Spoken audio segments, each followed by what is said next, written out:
Welcome back, everybody. Today I'm going to teach you how to add Pinterest to Notion.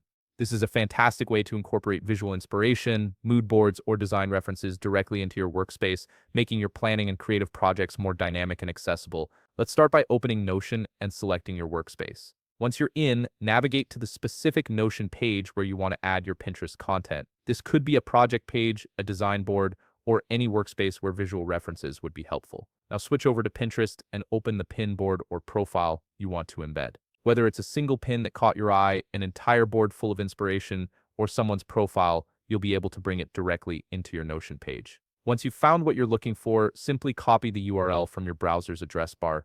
This link is what will allow Notion to pull in the Pinterest content. Head back to your Notion page and click wherever you'd like the Pinterest content to appear.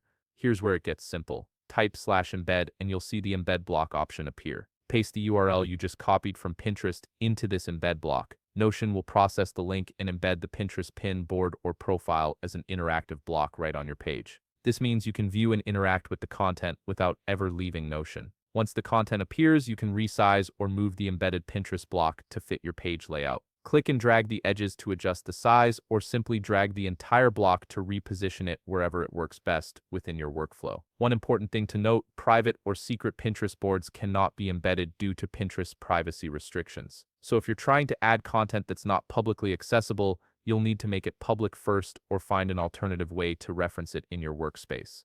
And that's it. You've now got Pinterest content living directly inside your Notion page, making it easier to reference inspiration without switching between tabs. If you found this video helpful, please leave a like and subscribe. Thanks for watching.